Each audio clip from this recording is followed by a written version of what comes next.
I was ordered to falsify a record.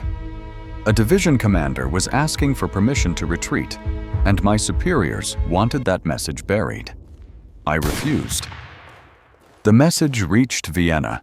The division survived. But refusing cost me everything: my career, my future, my standing. And I never knew if what I did actually mattered, or if I simply made myself a problem for men who already had too many problems to solve. In the autumn of 1943, the Wehrmacht Signal Corps operated a radio relay station in the Carpathian foothills, roughly 30 kilometers south of the Hungarian town of Miskolc. The facility was built into a reinforced bunker, accessed by a narrow path that wound through pine forests. Its purpose was straightforward: to receive encrypted transmissions from field units across the Eastern Front and relay them westward toward Vienna and Berlin. The work was methodical, repetitive, and essential. Without it, command structures fragmented.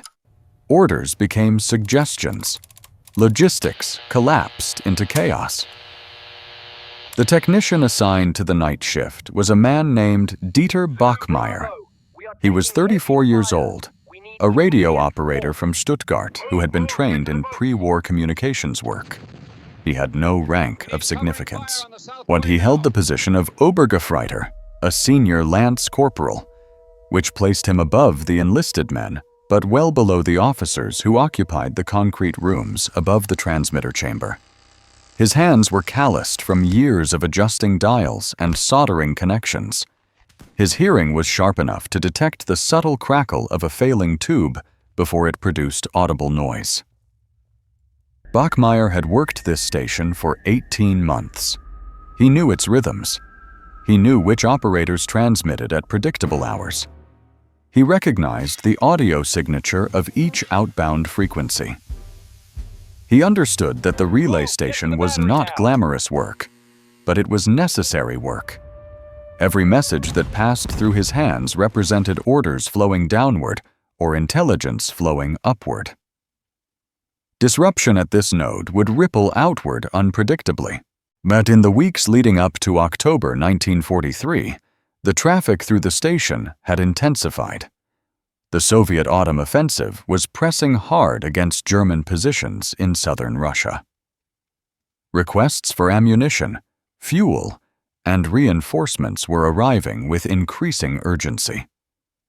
Bachmeyer had learned to recognize the dispatch codes and headers that indicated priority. The most urgent messages came from Army Group South, requesting immediate action on supply movements and tactical adjustments. By late September, something had become evident to Bachmeyer that was not yet evident to the officers above him. The messages being relayed from the field were no longer coordinating with the orders being issued from Vienna. A request for fuel reserves would arrive, and the response from headquarters would authorize a fraction of what was requested. And a report of Soviet breakthrough attempts would be followed by orders to hold positions that the reporting unit had already indicated they could not hold. The disconnect was subtle, but to a man who listened to transmissions 8 hours a day, it was unmistakable. Bachmeyer did not possess classified information. He did not read the encrypted content. That work was handled by cipher clerks on the floor above. What he did possess was acoustic knowledge. He could hear when a message was corrupted by static. He could identify when a transmission was being repeated. He could sense when a frequency was being deliberately jammed from outside the network. Over 18 months, he had learned the difference between normal signal degradation and intentional interference. In early October, a pattern emerged that disturbed him. Messages originating from the southern sector of the front were arriving with increasing frequency, but they were being relayed with delays that seemed deliberate.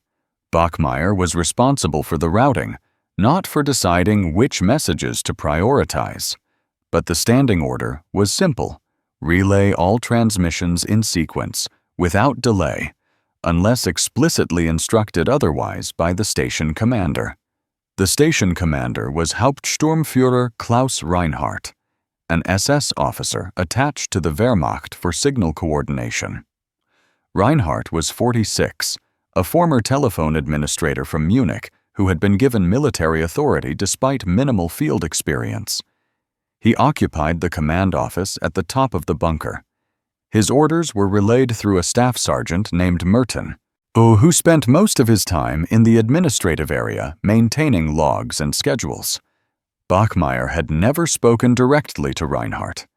Communication flowed through the hierarchy. But he had heard Reinhardt's voice on the internal telephone system, and he understood the character of the man through fragments of conversation he had caught while maintaining equipment. Reinhardt was cautious, bureaucratic, and deeply concerned with maintaining chain of command protocol. He was not a man who improvised. He was a man who followed orders precisely and expected others to do the same. The first clear instance of the interference pattern occurred on October 8th. A message arrived from the Second Army requesting clarification on fuel allotment schedules. The message was routine. Set routine enough that Bachmeyer had already begun routing it through the standard relay sequence when he noticed the transmission was being repeated. The identical message arrived again, 3 minutes later, on a secondary frequency. This was not normal. Repeated transmissions indicated either a receiver failure at the source or a deliberate attempt to emphasize urgency. Bachmeyer logged both transmissions. Both were routed. Neither was acknowledged by Vienna within the expected time frame. When Vienna's response finally came, it arrived through an unusual channel, not through the primary relay, but through a courier who appeared at the station mid-morning, delivered a written instruction to Reinhardt, and departed without explanation. Bachmeyer did not see the instruction, but he observed its effect. All messages from the Second Army sector were thereafter held for 20 minutes before relay. The delay was inserted at the command level, which meant Reinhardt had ordered it. Bachmeyer could think of no legitimate operational reason for such a delay. Fuel requests became more urgent as days passed. Supply situation reports grew more acute, and each message was held 20 minutes before relay. On October 15th, Bachmeyer was working the evening shift when a transmission arrived that broke the pattern. It was not addressed to Vienna. It was not a routine tactical report. It was a direct communication from a field unit commander to Reinhardt personally, routed through the relay station and marked for immediate priority. The cipher clerk who processed it was a young corporal named Friedrich, barely 20 years old. Friedrich brought the decoded message down to Bachmeyer personally, which was unusual. Messages were normally logged and filed. Friedrich's hands were shaking. Bachmeyer did not read the message. It was not his role. But Friedrich whispered, "The commander wants to see this immediately. It's about supply movements. It's serious." Then Friedrich was gone, moving quickly up the stairs toward the command office. 15 minutes later, Merton appeared in the transmission chamber. His face was tense in a way Bachmeyer had never seen before. Merton said, "New protocol, effective immediately. All messages from field units will be screened before relay. Anything that appears to contain requests for resources will be reviewed by the commander before transmission upward. Understood?" Bachmeyer asked, "All messages, or only certain categories?" Merton hesitated. "All messages that pertain to supply, logistics, or personnel status. Use judgment if you're unsure." This was the first direct order that contradicted standing procedures. The original protocol had been explicit. Relay all transmissions in sequence, without review, unless the message was corrupted or undeliverable. To insert a review step between reception and relay was to introduce a delay into the system. More troubling, It placed judgment in the hands of officers rather than technicians. Judgment could be influenced. Judgment could fail. Bachmeyer acknowledged the order. He did not question it. But he also began to document what he was observing. He kept a personal log, written in shorthand in a small notebook, recording the times of incoming messages and the intervals before they were authorized for relay. He recorded the categories of messages that were being screened. He noted patterns in the delays. Some messages were held for minutes, others for hours. What emerged from this record was a systematic suppression of information flowing upward.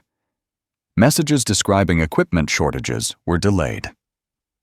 Reports of unit strength below authorized levels were held.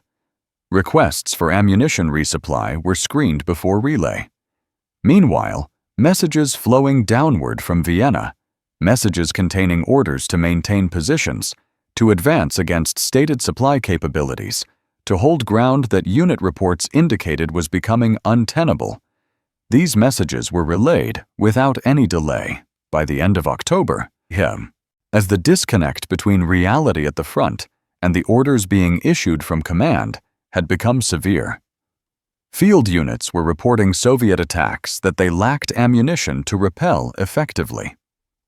Vienna was responding with orders to hold the line and counterattack with reserve forces that reports indicated did not exist. The cycle was creating a situation where field commanders were being given tactical orders based on logistics information that had been deliberately withheld from Vienna. Bachmeyer realized that he was complicit in the system. By following Merton's order to screen messages, he was participating in the suppression. He was not the author of the policy, but he was the mechanism through which it functioned. Without his obedience, the suppression would have been visible immediately. Vienna would have received the accurate reports and could have adjusted expectations. Instead, Vienna continued to issue orders based on outdated or incomplete information. And those orders were creating tactical situations that the field units could not survive. In November, a message arrived that forced the question into sharp focus. A division commander in the southern sector reported that his unit was surrounded, that ammunition was depleted, and that further resistance was impossible without immediate withdrawal or resupply. The division commander requested permission to conduct a tactical retreat. The message was marked urgent and routed to Bachmeyer at 2:47 in the morning. Following protocol, Bachmeyer began the relay sequence. But before the message could be passed to the cipher clerk for transmission upward, the telephone from the command office buzzed. Merton's voice came through, tense and hurried. "Hold that last message. Bring it to me." Bachmeyer carried the message up the stairs to the administrative office. Merton read it, and his face drained of color. He said, "Don't relay this. I need to speak with the commander." For the next 6 hours, the message remained in Bachmeyer's custody. No relay, no transmission upward. The division commander's request for permission to retreat was suspended in the relay station, undelivered. Bachmeyer sat at his station, aware that somewhere on the front, a division of men was waiting for a response that was not coming. At 8:34 in the morning, Merton returned. He told Bachmeyer, "The message was garbled. The transmission was corrupted. You are to log it as undeliverable and destroy the copy. A no relay will be sent." Bachmeyer held the message. The transmission was not garbled. Every word was clear. Every encrypted sequence was intact. The message was perfectly deliverable. The corruption existed only in the decision to prevent its delivery. He looked at Merton. He said, "The transmission is clear. There is no corruption." Merton's voice became hard. "Log it as corrupted. That is an order." Bachmeyer did not move. In that moment, he understood the nature of the choice before him. He could obey. He could log the message as corrupted, destroy it, and continue performing his duties as assigned. He could maintain his rank, his position, his safety. Or he could refuse, knowing that refusal would create consequences that extended beyond himself. What he did not know was that his refusal would be noticed. And he did not know that it would matter. He only knew that the message in his hand represented men waiting for information that never arrived. He said, "I will not log a false report. The message is clear. I will relay it, or I will need a written order to suppress it." Merton's face flushed. He said, "You are insubordinate." Bachmeyer replied, "I am following procedure. The procedure requires clear transmissions to be relayed without delay. This transmission is clear." Merton left the chamber without responding. Bachmeyer waited. The message remained in his hands, unrelayed, uncoded, suspended in the space between the field and the command structure above him. 20 minutes later, Reinhardt descended the stairs to the transmission chamber. He had never done this before. His presence in the chamber was itself a violation of protocol, and officers did not descend to the technician level. He looked at Bachmeyer for a moment without speaking. Then he said, "Show me the message in question." Bachmeyer handed it over. Reinhardt read it. His expression did not change. He said, "This division commander is requesting retreat. Retreat is not authorized by higher command." Bachmeyer said, "The message is a request for guidance. It should reach Vienna so that Vienna can respond." Reinhardt said, "Vienna has already determined that this sector must be held. Relay of this message would create confusion about higher command intent. That confusion could result in unauthorized action. Suppression of this message serves the greater interest of maintaining command coherence." This was the moment at which Bachmeyer could have accepted the reasoning. It was hierarchical, logical within its assumptions, and it came from a superior officer. He could have accepted it and returned to his station and logged the message as corrupted. Instead, he said, "If the division is surrounded and lacking ammunition, Vienna needs to know that. Vienna cannot make an informed decision on strategy if the information describing the situation is withheld." Reinhardt looked at him as if he had spoken an incomprehensible language. The commander said, "You are a technician. You are not responsible for strategy.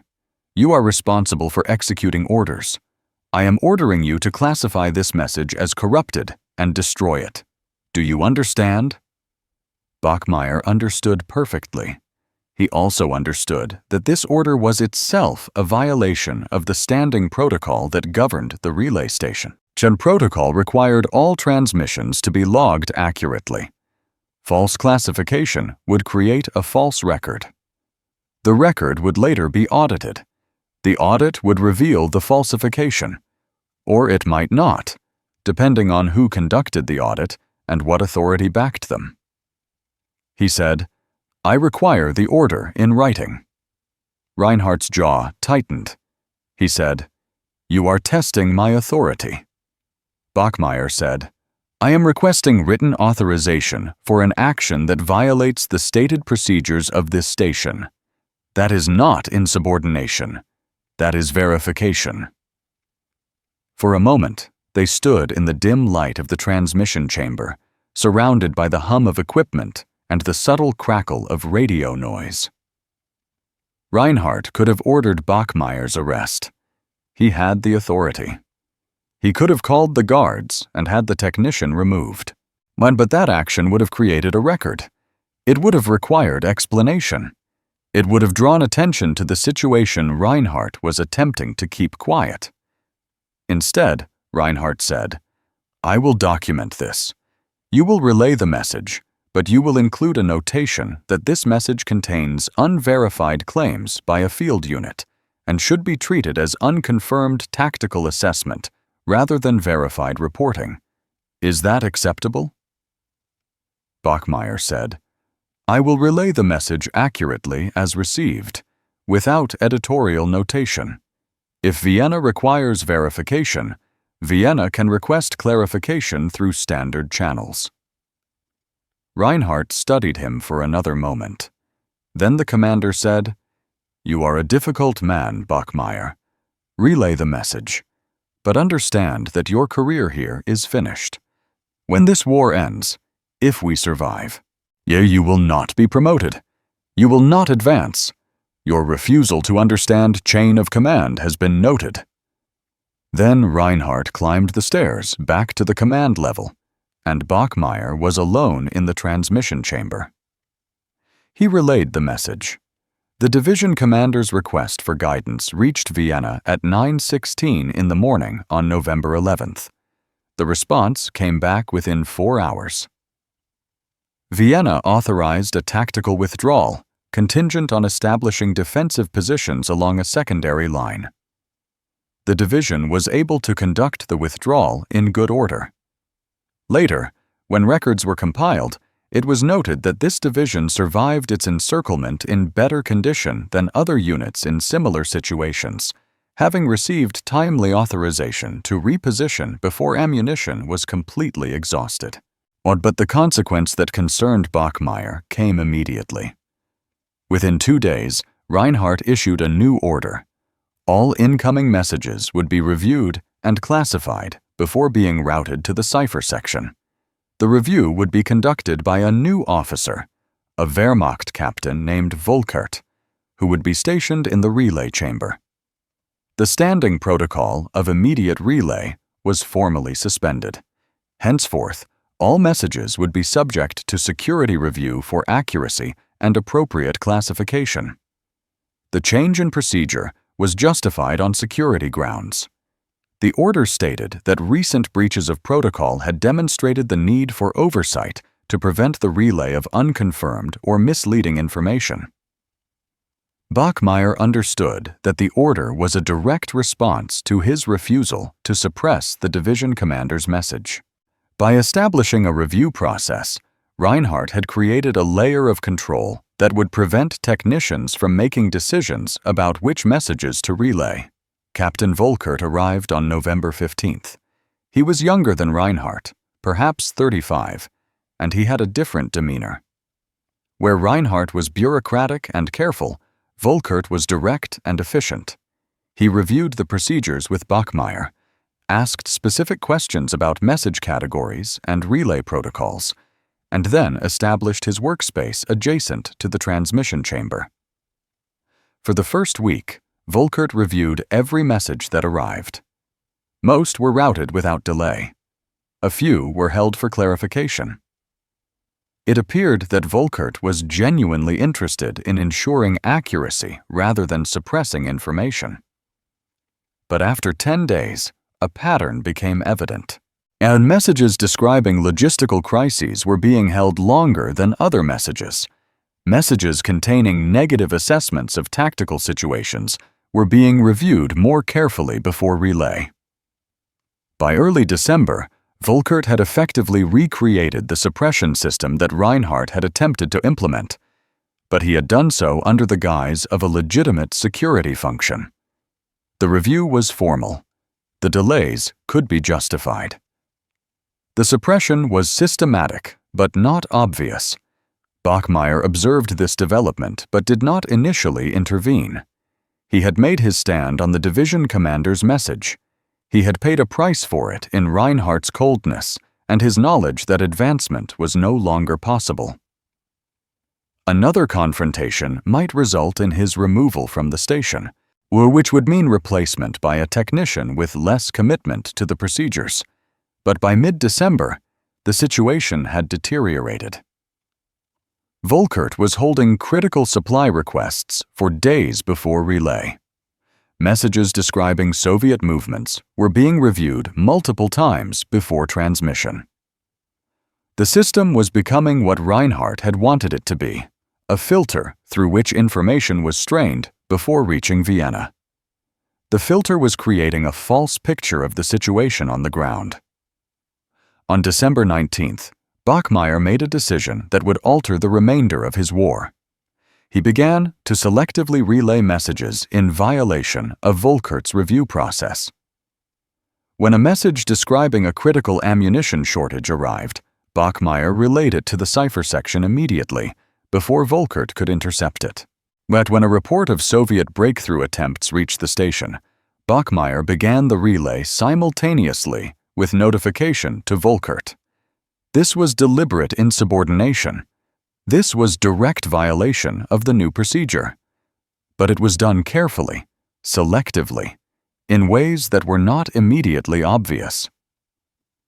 Bachmeyer was not transmitting messages without review. He was simply ensuring that messages were relayed to the cipher section at the moment Volkert was reviewing other traffic, so that by the time Volkert noticed, the encoding process had begun. The strategy worked for 3 weeks. Multiple critical messages reached Vienna that might otherwise have been delayed or suppressed. Field units received responses that allowed them to adjust their situations. The relaying continued without detection. On January 8th, the strategy failed. Volkert discovered that a message describing ammunition shortages had been relayed to the cipher section without his explicit authorization. He reviewed the transmission log and understood immediately what had happened. He came to Bachmeyer's station with controlled anger and said, "You relayed a message without security review. This is a serious violation." Bachmeyer said, "The message reached you within seconds. You had opportunity to intercept it. You did not." Volkert said, "That is not the point. The point is that you deliberately circumvented the review process. You made an unauthorized decision about which messages warranted relay." Bachmeyer said, "I relayed a message that met the technical criteria for relay. That is my function." Volkert said, "Your function is defined by the procedures I have established. Yet you will cease this practice immediately, or I will have you removed from this station and remanded for military disciplinary action." Bachmeyer did not respond. He simply returned to his station and continued monitoring the incoming transmissions, but he understood that his days at the relay station were ending. Volkert would not tolerate further insubordination. Reinhardt would not intervene to protect him. The system had now been formalized in a way that prevented further unauthorized relay. What Bachmeyer did not know was that his earlier actions, in November and December, had already changed the situation on the ground. The messages that had reached Vienna despite suppression had influenced command decisions about supply priorities and tactical positioning. Field units in the southern sector had received guidance that, while often insufficient, had been sufficient to prevent complete collapse. Other units in areas where suppression had been more effective had deteriorated more severely. By January 1944, the consequences of the messaging patterns were becoming evident in casualty figures and unit strength reports. Vienna had begun to question why certain sectors were reporting lower losses despite similar tactical pressures. Inquiries had been sent to the relay station about message delays. The questions had reached Reinhardt. What had begun as a local effort to control information flow had become a matter of command attention. The relay station was being scrutinized. Reinhardt was becoming vulnerable. And Bachmeyer was no longer the insubordinate technician, but the man who, despite that insubordination, had allowed some portion of the truth to reach command structure.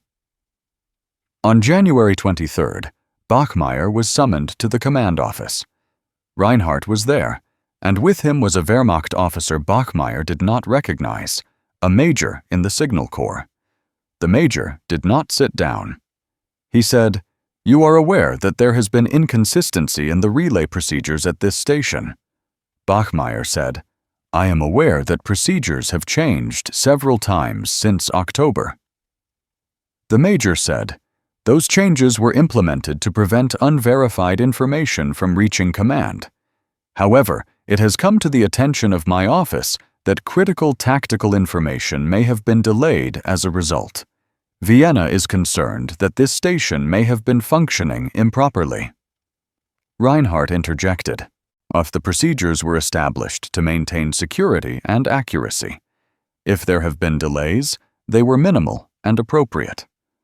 The Major said, "I am not questioning your judgment, Hauptsturmführer. I am investigating the functioning of the station. Specifically, I want to understand how certain messages reached Vienna despite being classified as unverified by your review process." Reinhardt's face tightened.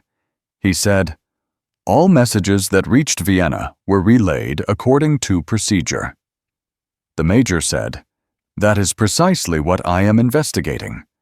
The technical logs show that several messages were transmitted to the cipher section outside the standard review sequence. That should not have been possible." Bachmeyer understood in that moment that his selective relay strategy had created a clear record.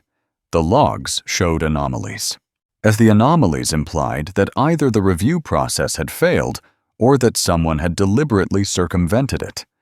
The Major looked at Bachmeyer and said, "Can you explain these discrepancies?" Bachmeyer could have blamed Volkert. He could have claimed that the review officer had failed to maintain proper supervision.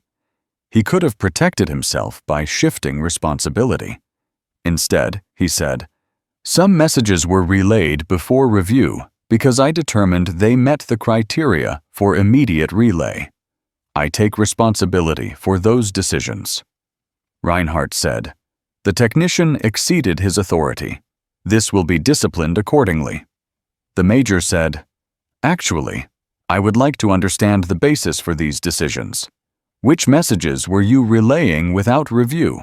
And why did you judge them appropriate for immediate relay?"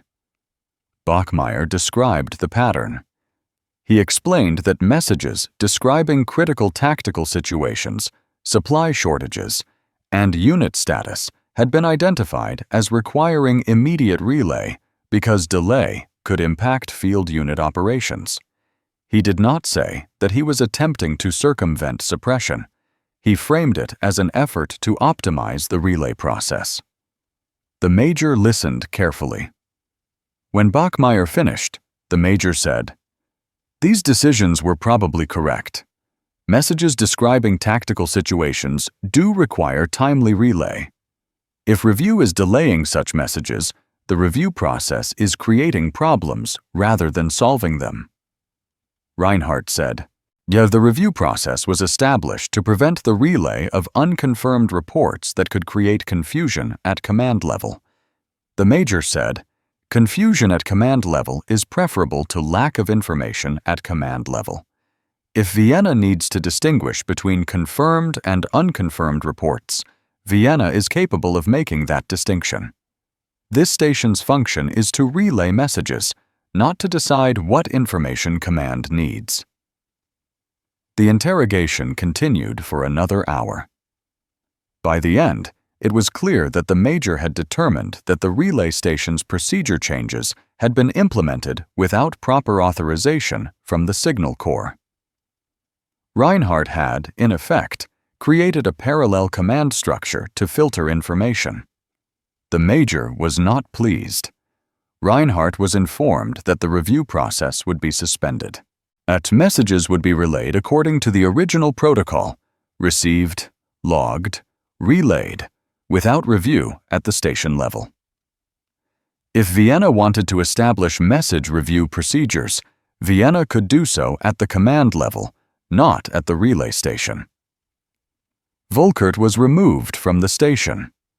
Bachmeyer was, to his surprise, commended for attempting to maintain relay procedures despite procedural confusion. But Reinhardt remained. The commander had not been removed. The suppression had been stopped, but the man who had ordered it remained in authority. In the weeks that followed, the relay station returned to its primary function. Messages flowed without delay. Requests for supplies, reports of unit status, descriptions of tactical situations all reached Vienna within the normal time frame. The information picture that Vienna held of the Southern Front became more accurate, but Bachmeyer's position at the station remained precarious. Reinhardt had not forgotten his insubordination. The commander's warning in November that Bachmeyer's career was finished remained in effect. When promotion opportunities arose, Bachmeyer did not receive consideration. When equipment upgrades were assigned, his station did not receive them. When commendations for meritorious service were distributed, his name was not included. Over the winter of 1944, Bachmeyer served quietly. He did not seek advancement. He performed his duties with precision. He maintained the equipment. He relayed the messages. He kept his personal log of messages and timings, a habit he could not abandon. By spring 1944, as the Soviet offensive had stabilized in some sectors and collapsed in others, the German situation on the Eastern Front had become increasingly desperate. Messages were arriving that described catastrophic losses. Requests for reinforcements were being denied. Orders were being issued that had no apparent basis in tactical reality. Bachmeyer recognized in this pattern an echo of the situation in November. Information was flowing upward, but decisions being made in Vienna seemed disconnected from that information. The system of suppression that Reinhardt had attempted was no longer necessary. The military situation itself was creating the disconnect. Command could no longer respond adequately to the information it received because resources were insufficient. So the problem was no longer one of withheld information, but of the inability to act on information that was being received. By June 1944, Bachmeyer understood that the war was lost. Every message that arrived confirmed it. The Soviets were advancing. The Western Allies were advancing. German forces were retreating on multiple fronts. The system that had depended on information flow from the front to command was increasingly irrelevant because command had no resources to deploy in response to that information. In August, Soviet forces advanced so rapidly that the relay station's location became threatened. Orders came to prepare for evacuation. Equipment was to be packed. Critical components were to be dismantled and prepared for transport. Bachmeyer and the other technicians worked through the night, disconnecting cables, removing tubes, preparing the station for abandonment.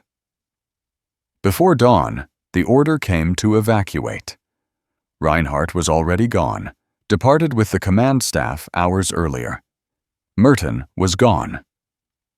Volkert had been transferred months before. The technicians, Bachmeyer and the remaining signal personnel, were instructed to wait for transport that was supposed to arrive. It did not arrive. By mid-morning, Soviet artillery was audible in the distance. The technicians were instructed to abandon the station and make their way westward on foot. Bachmeyer gathered what few personal items he possessed. He looked at his small notebook, the log he had been keeping for almost a year, and he decided in that moment to leave it behind. He buried the notebook in the bunker floor, beneath the transmission chamber, it in a location that seemed unlikely to be discovered unless someone specifically knew to look there. Then he climbed the stairs and emerged from the relay station for the last time. The evacuation was chaotic. The signal personnel made their way through forests and across roads that were becoming increasingly congested with retreating army units. Bachmeyer was separated from the other technicians within the first day. He spent the next weeks moving westward, sometimes with army units, sometimes alone, gradually being pushed by the Soviet advance and the collapse of the German front. By September, he reached the area of Vienna. He was reassigned to a signal depot, then to a training facility, then to a reserve unit. The relay station in the Carpathians was no longer his concern. The the war continued to deteriorate. By April 1945, Vienna itself was threatened by advancing Soviet forces. Bachmeyer was captured in May 1945 during the final collapse. He was held in a Soviet prisoner of war camp for 4 years. He survived, unlike many of his fellow prisoners. He was released in 1949 and returned to Germany. He returned to Stuttgart, to the city where he had grown up. He found work as a civilian in the postal service. He lived a quiet life. He did not speak about the war. He married, had children, worked until he was 65, and retired. In the 1980s, a historian researching the German Signal Corps during World War II contacted him. The historian was investigating the relay station in the Carpathians and had found references to it in captured German records. The historian wanted to interview Bachmeyer about his service there. Bachmeyer agreed, said he provided detailed information about the procedures, the equipment, the operational patterns. But when the historian asked about the message suppression in November 1944, Bachmeyer hesitated. He said, "There was an incident involving a request from a field unit. The message was controversial." The historian pressed for detail. Bachmeyer described the division commander's request for retreat authorization, the order to classify it as corrupted, and his refusal. The historian said, "That refusal may have saved lives. If the division had not received authorization to withdraw, it might have been completely encircled." Bachmeyer said, "I don't know that. I only know that I relayed the message. What happened afterward was beyond my control." The interview continued. Over several sessions, Bachmeyer provided information that allowed the historian to reconstruct the procedures at the relay station and the attempts to control information flow. The historian was able to cross-reference Bachmeyer's account with captured German records and verified much of what he described. But Bachmeyer maintained a measured perspective on his own actions. He said, "I was a technician. My responsibility was to relay messages accurately. When I was ordered to classify a message as corrupted, I could not do that because it was not corrupted. So I refused. But I also understood that by refusing, I was creating difficulty for officers above me. I was not a hero. I was simply a man who did not want to participate in falsifying records." The historian's work was eventually published, as it included a chapter on the relay station and its attempts to control information. Bachmeyer was not named in the book. The historian had agreed to maintain his anonymity. But the events were described. The role of the technician who had refused to falsify records was acknowledged, though not identified. Bachmeyer read the book when it appeared in 1991. He saw his actions described in the context of the broader history of the Eastern Front. He understood that the decisions he had made, which at the time had seemed minor and personal, had in fact been part of a larger pattern of institutional failure and individual resistance. He also understood something that the historian could not have fully captured in the book: the personal cost of the refusal.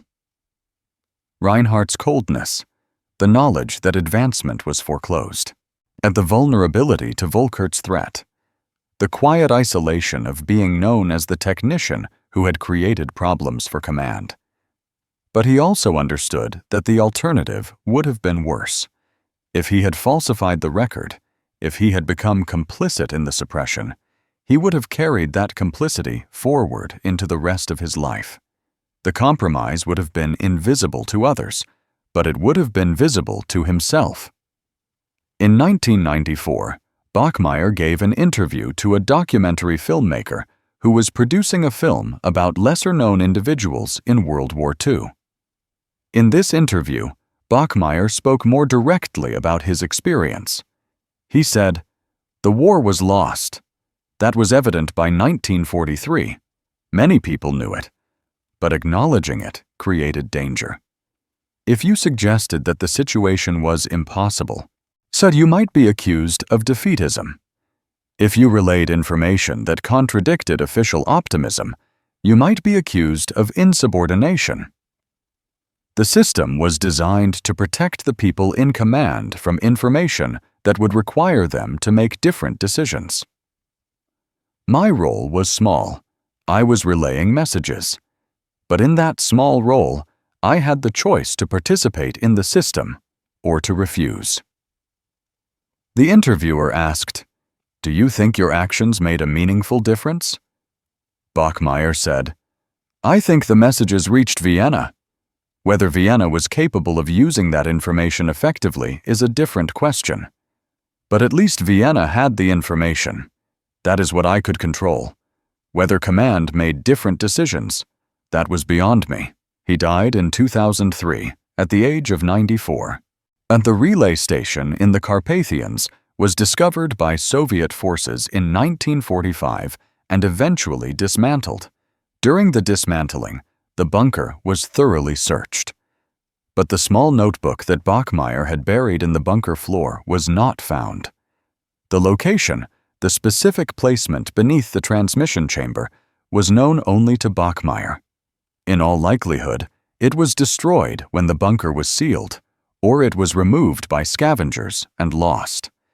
So the detailed record that Bachmeyer had kept, the times of messages, the patterns of delays, the categories of suppressed information, was never recovered.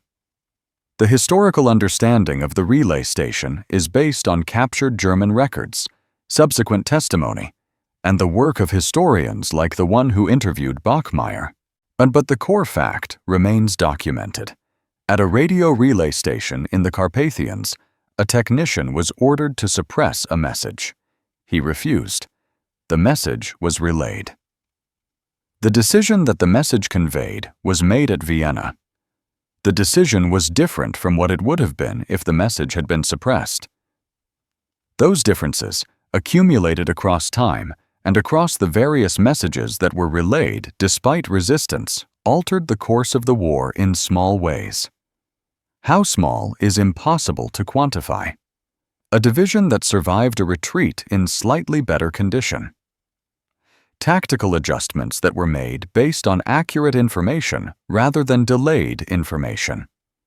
Decisions made at the command level that were slightly more aligned with the actual situation on the ground. The accumulated effect of these small alterations is unmeasurable.